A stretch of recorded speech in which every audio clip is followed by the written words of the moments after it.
Sudah 9 bulan, 9 hari saya takut menghadapi kematian. Buat saya, kematian itu mengerikan. Saya harus memilih dua realitas yang tidak mampu saya hadapi dengan kesadaran manusia. Pertama, kematian membuat saya berhadapan dengan realitas kosong. Saya tidak merasakan apa-apa, seperti yang saya rasakan selama masih hidup. Tidak merasakan sakit, senang, benci, cinta, manis, pahit, sedih, maupun kecemasan ini sendiri. Kekosongan benar-benar menakutkan bagi saya. Ini sama halnya seperti saya tidak melakukan apa-apa dalam hidup, atau saya melakukan banyak hal, tapi itu merupakan rutinitas yang telah digambarkan atau dibayangkan orang lain. Saya adalah susunan angka yang tidak dapat melompat dari sebuah kalkulator atau selembar kertas.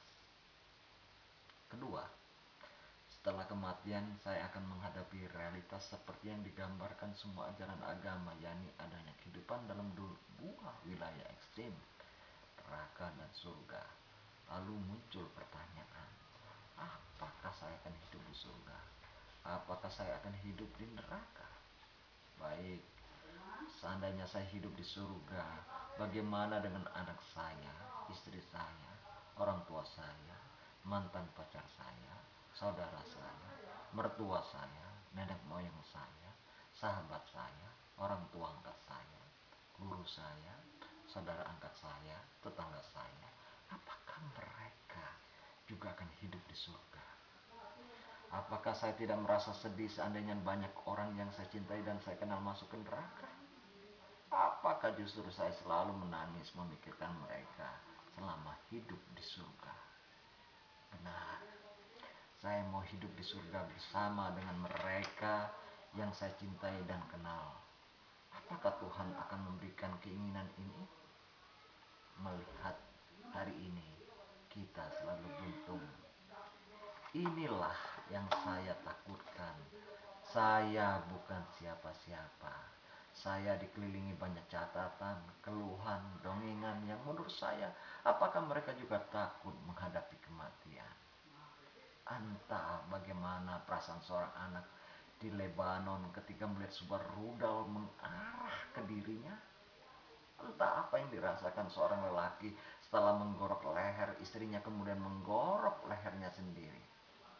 Entah apa yang dibayangkan aktivis PKI ketika menggorok leher seorang musuhnya.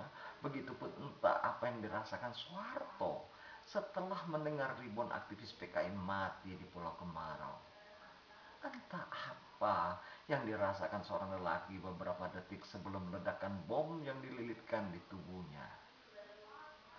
Halo, mungkin abah saya dan teman saya Kokobay, Umar Halim, Aristia Ardi, dan Ucup Akar yang dapat menginformasikan apa yang mereka dapatkan mengenai perasaan mereka.